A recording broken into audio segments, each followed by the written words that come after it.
Hi everybody, my name's David, and today we're going to be talking about Qi, the HTTP router for Go. It's a nice lightweight alternative to Jin, and it's actually really great. It's very fast, super lightweight. I absolutely love it. Use it in all of my projects. Yeah, really excited to show it to you guys today, and let's get started. Firstly, just want to shout out to everybody who was so supportive of my previous video. It's really awesome and encouraging to see everybody in the comments sort of, egging me on and telling me all these nice things. Thanks, guys. I really appreciate it. I'll keep the videos coming. And so yeah, let's let's get going. Great. So first things first, I have basically read through the documentation of this Qi GitHub page. Down halfway, you'll find this example where we've got the basic implementation of an HTTP service with Qi. So let's have a look. Let's break it down real quick. So it's very similar to Jin. What you'll see is you've got the creation of a router, and then you've got the usage of the router to create or declare routes. Then you pass in functions, which are used as handlers, and then we listen and serve, which essentially allows you to broadcast or serve your server. Okay, so let's just break this down a step further. So what's the cool thing about Qi? Why even bother? So the point behind it is it's an idiomatic router. So it's a really lightweight wrapper on top of the existing standard library, and it's supposed to provide this very thin standards compliant implementation. So when you look at the types that are required for these responses, we've got HTTP handler functions, which are the functions that get called back rather than sort of Jin handler functions. These are the standard library functions. We're also using standard library response writer and request because that's what's required in the standard library. And then we're using, again, standard library implementations for responding to these requests. Finally, the listen and serve method, that's actually, again, part of the standard library, and we are building this router and then we're using it within the standard library package to then serve our content. Cool. So what are we going to build today? Basically, we're going to re-implement the exact same thing that we had in the previous video, which is that newsfeed aggregation service where you could add newsfeed items and you could read or view or get all the newsfeed items. That's all cool. We're also going to extend this talk a little bit and see how you can actually test your handler functions. This is super useful if you want to be thorough with your testing, and it's kind of convoluted in some other languages. It's really simple with Qi. Great, let's get started. So the first thing we want to do is we want to create a feed.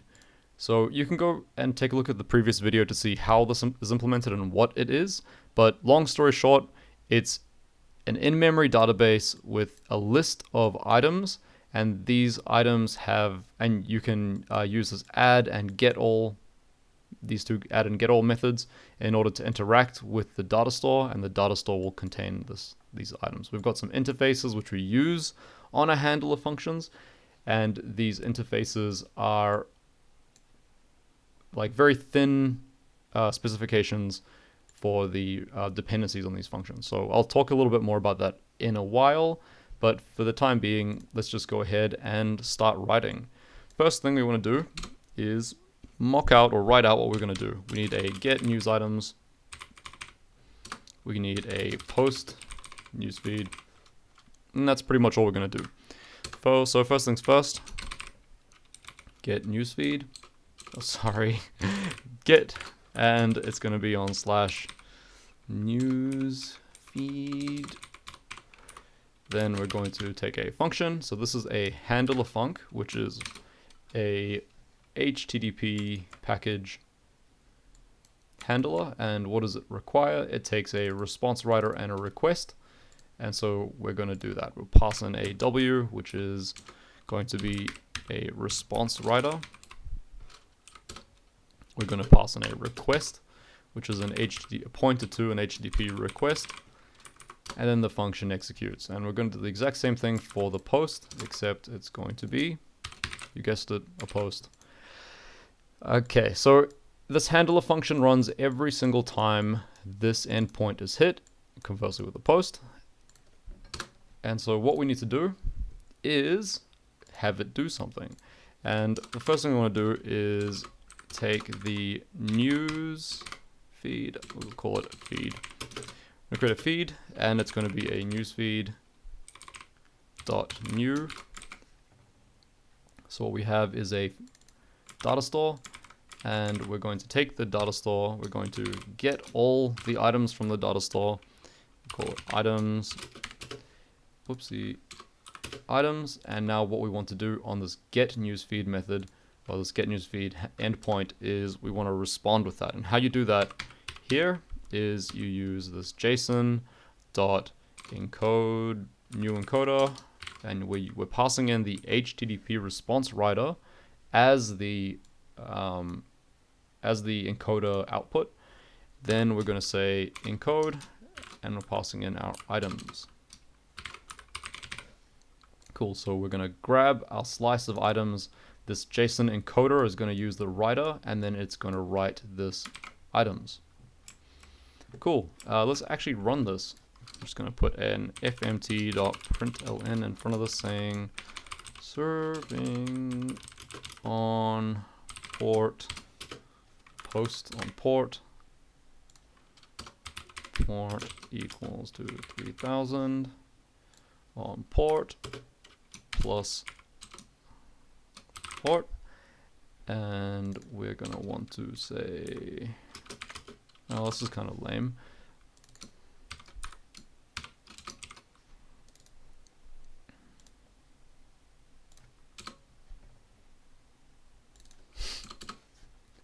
Sure, we'll just do this. Serving on that, and then we'll also say port here.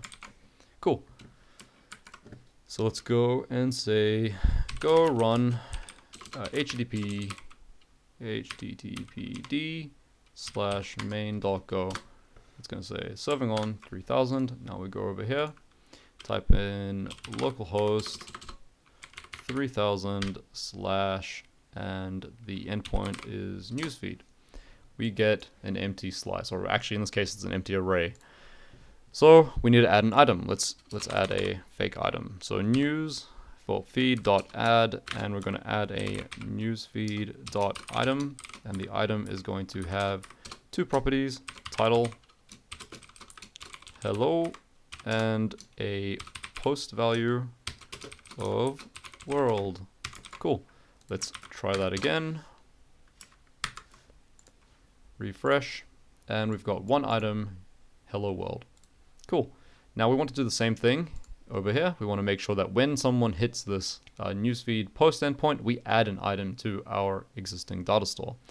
So how do we do that? Let's make a request, and the request is a map with a string and a string. So we're just going to make, we're not going to bind a request or response to this just yet. We're just going to make it a sort of untyped map or a string map.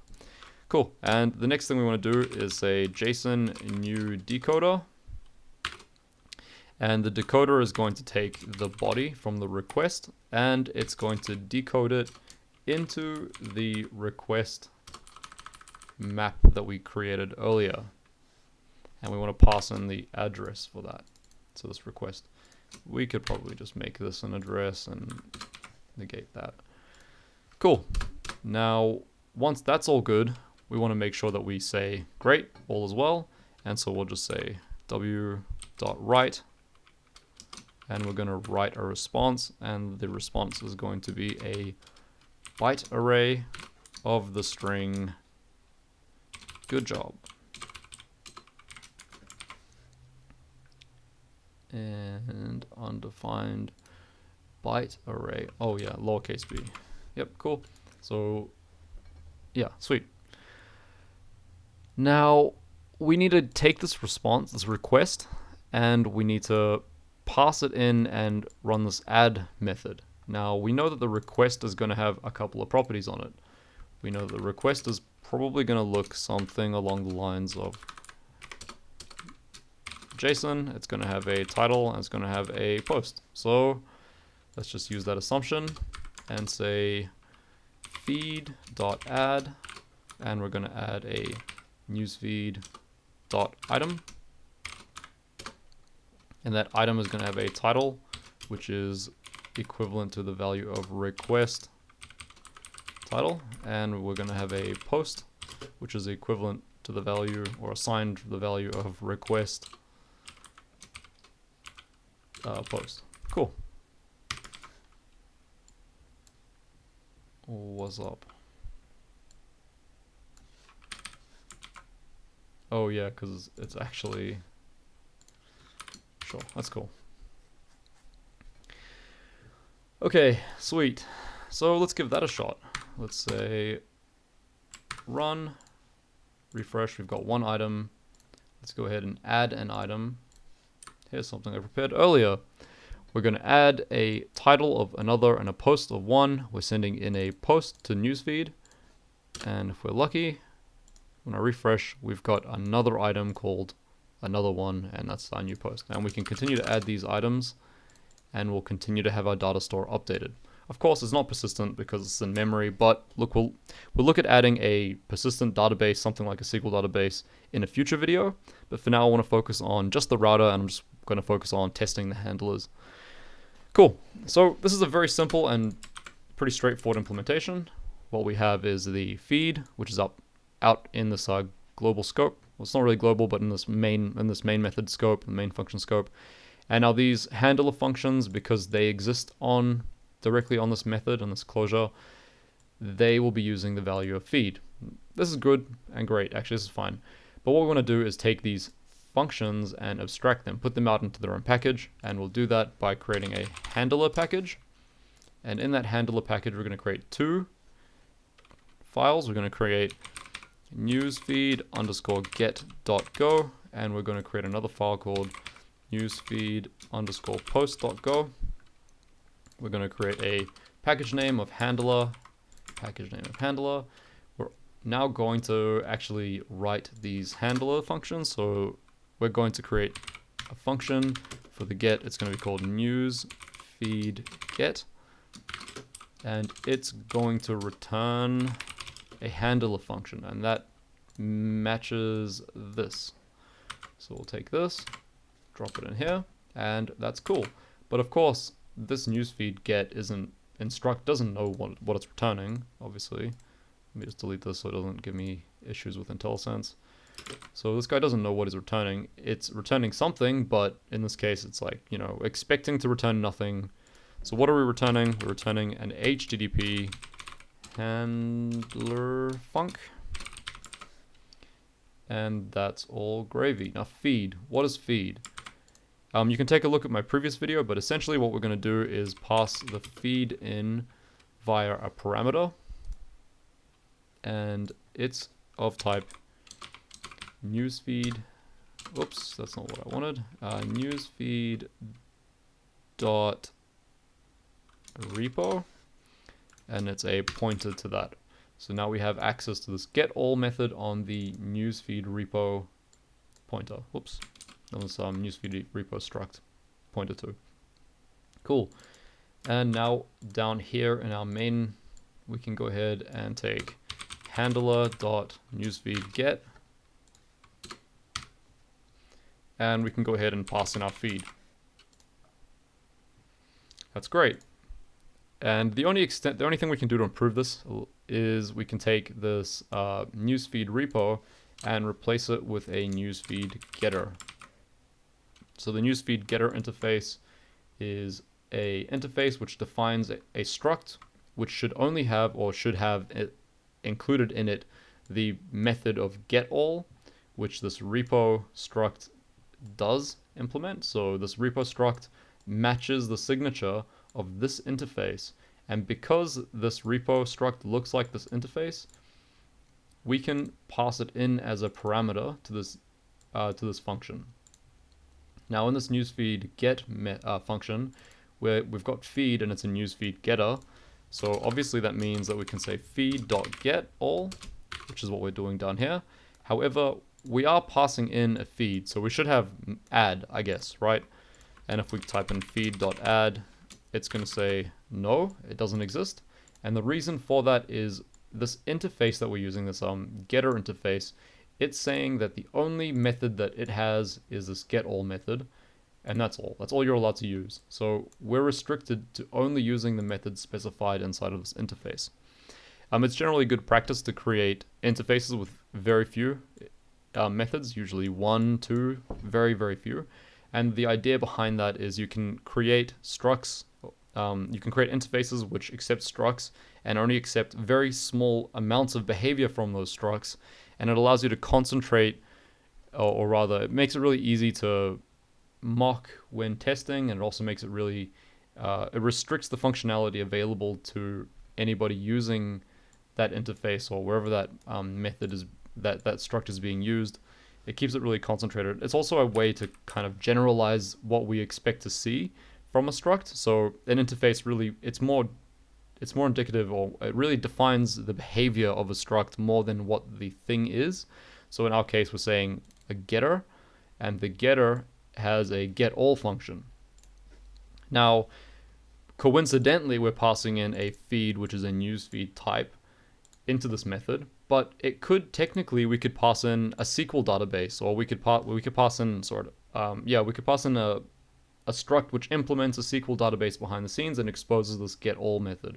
Or we could do the same thing, but instead of it being a SQL database, it could write to a file on the file system, on the desktop, or it could be a DynamoDB, or we could be writing to like S3 in a bucket or something like that. And we expose a method on the struct that's being passed into this function, which does the actual modification. So it will, as long as it conforms to that interface, we can pass in anything, and that interface has to return an item array or an item slice, and has to have a method which returns that. Cool. So we have this getter. The next piece of the puzzle is we're going to create the post. So we're going to say newsfeed underscore post.go. Same deal. We'll create a package handler, and it's going to be a newsfeed post, and it's going to be using the interface for an adder. And what we need to do is exactly what's going on here. So we'll copy this exactly, drop it into here. Again, we're taking a feed, we're using the feed, and we're responding with a success response. And once again, we'll clear out everything here. We'll say handler dot newsfeed post, and we're going to pass in a feed. Handler newsfeed post. Cool. So we've got post and get. Let's quickly do a test to make sure everything's working as expected. So let's take a look. Refresh, nothing. Add a few items. Refresh, a few items have been added. Great. So behavior is the same. Everything's good. Our main function is now a little bit smaller, a little bit more neat, and we're looking good. So I would say that at this point, our API is feature complete. We've got our data store, it's being added to, and it's also available via these two endpoints. So we're feature complete, but now we want to test our handlers, make sure that these things are behaving as expected, or to the behavior we want to see. And to do that, we're going to begin with the get method, or the get endpoint. So we do newsfeed underscore get underscore test.go, and we're going to have that on the package handler. We also want to do the same thing for newsfeed underscore post underscore test.go, and that's going to take, package handler. Great. So we've got these two packages, these two files, and they're going to be the definitions for the tests up in these two. Cool. Let's do it. So we have a function, and it's going to be testing this. So we'll call it func test newsfeed. It's going to be taking, so let me just close down some of these tabs.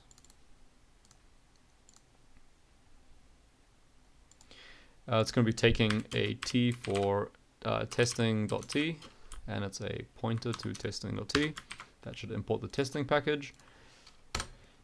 And great. So what we want to do is, what is this? We want to test this handler. So what is this handler doing?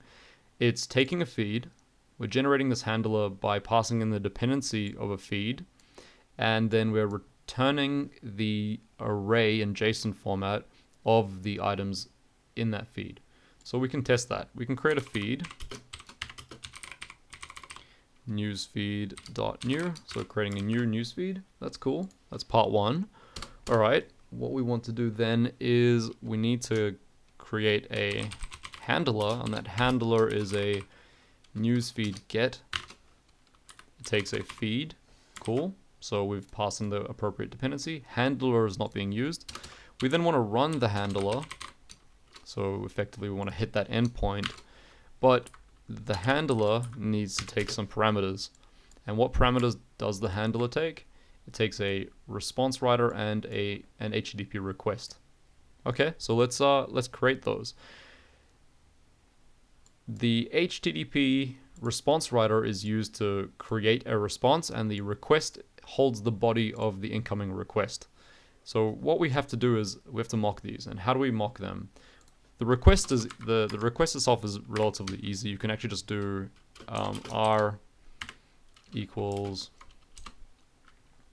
it's an address to http.request, and we've made a request. So that's pretty straightforward.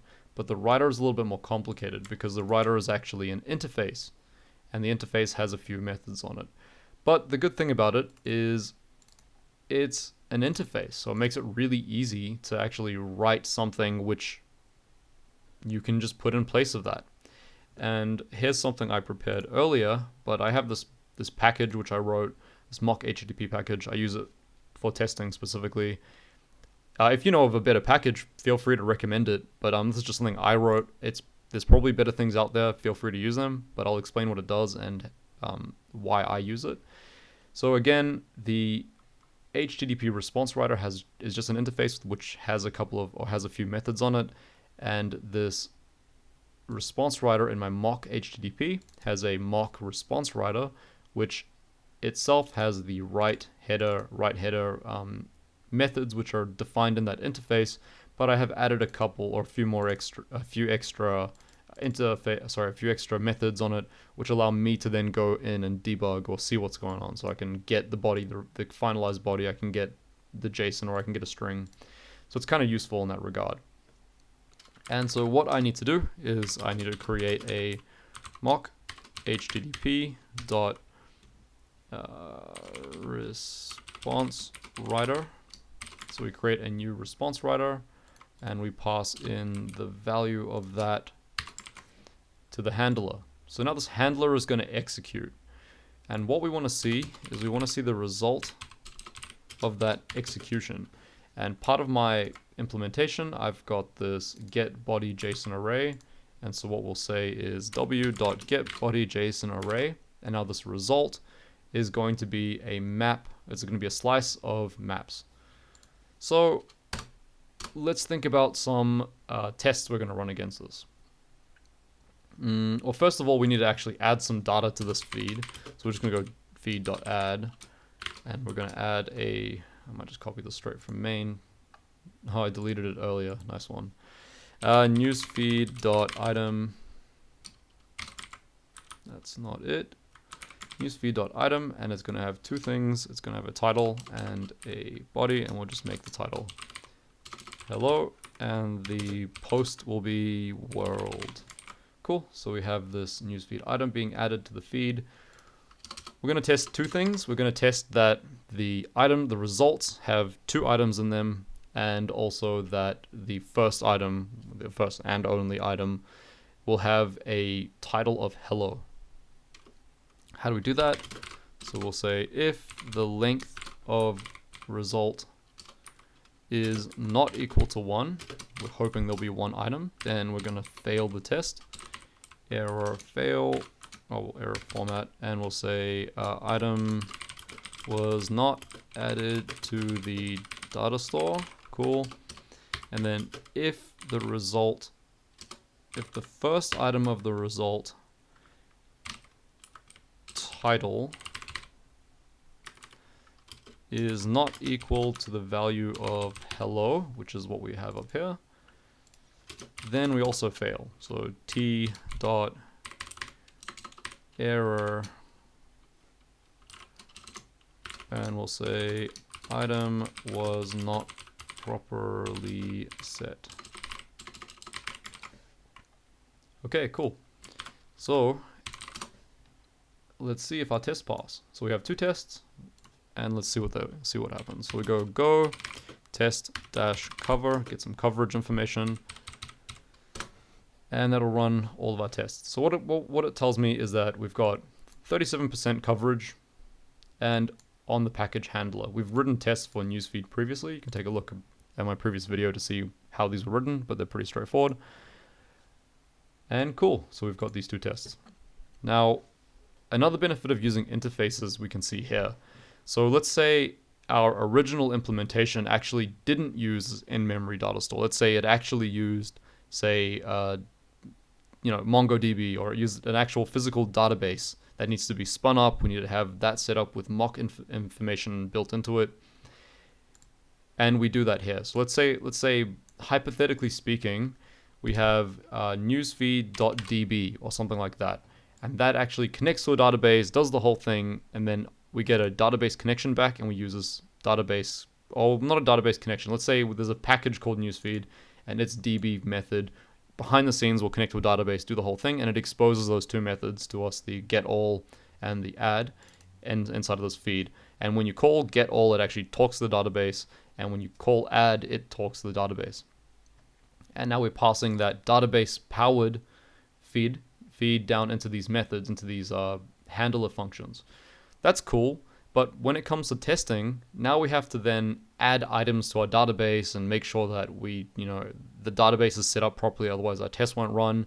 And if you're in a scenario where you're testing inside of something like Bitbucket pipelines, or GitLab's actions or something like that, then you're not really going to have the capability to set up these databases to really test your stuff. So this newsfeed new method that we created, it creates essentially the same thing. It creates a database in your memory, and then you're able to use that as a lightweight implementation to test what would happen in a database. So as long as the methods on that in-memory implementation, as long as they match up properly to the database, then you can use them inside of tests, and you won't need to set up your database at all. You can just have this in-memory implementation replace your database implementation, and as long as everything works the same, your application, or at least in this case, is target handler, which we're trying to test, the test target is not going to know any different.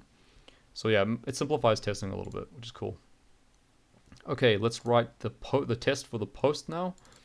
It's a little bit more complicated because the post method, the post takes a, sorry, one second, because inherently the post will take a body, and that body will then be added to our newsfeed.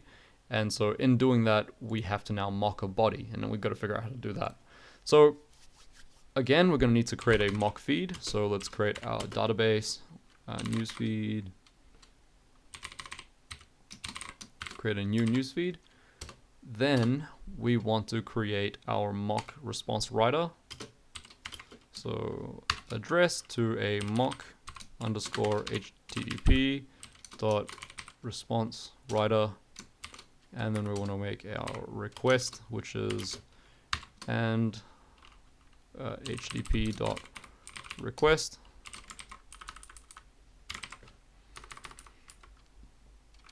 Cool.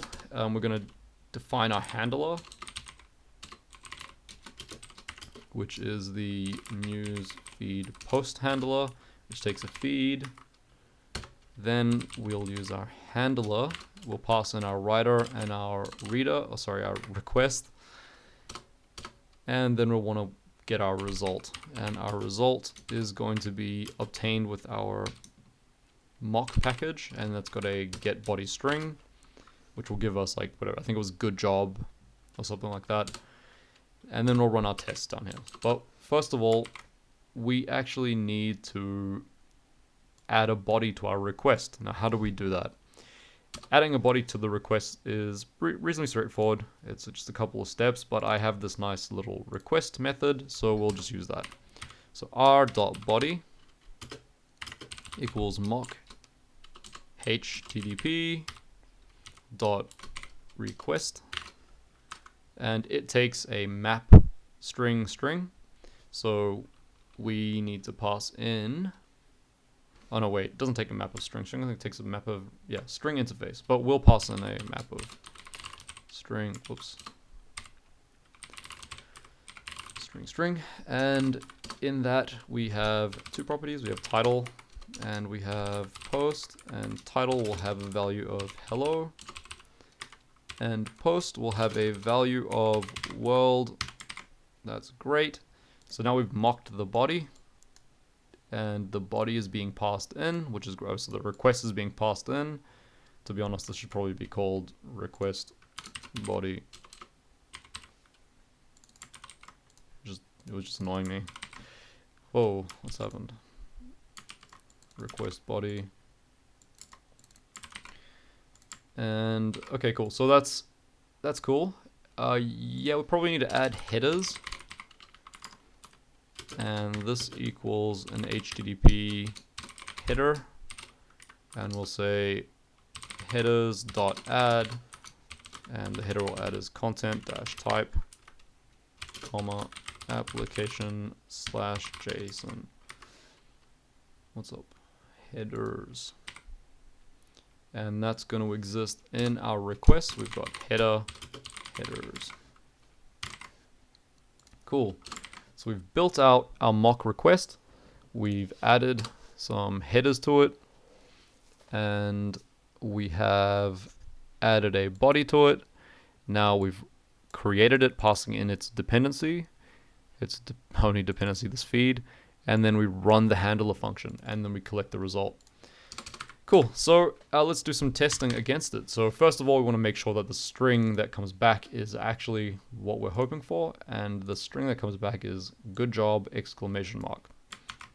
So we can test that. So if result does not equal good job, then something happened.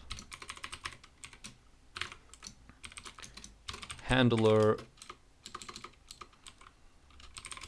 did not complete. What else have we got? We've got if the length of the response, oh no, hold on. What else? We need to test that the feed actually had items added to it. So let's see if the length of feed.getAll, so this will give us back the slice of items inside of that repo. If the length of it does not equal 1, the only item, then we know that something's gone wrong.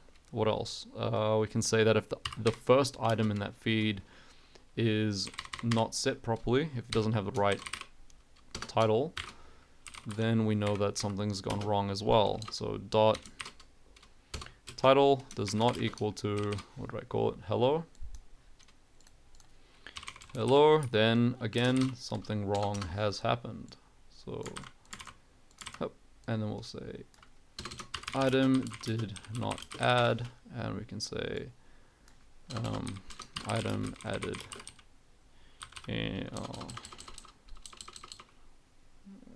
item bad. Alright, so let's run our test. And awesome. So we've achieved 100% test coverage as reported by the Go coverage assessment tool on the handlers. So that's our get and post requests for the newsfeed items, and also we've got some coverage in our newsfeed. Cool. Great. That concludes my video for the day. If you have any questions, feel free to shout out, send me a comment, send me an email, whatever. I'm around.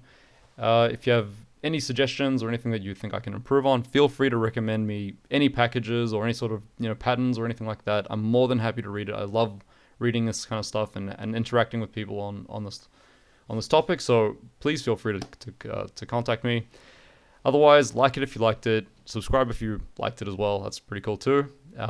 Great. I'll see you around.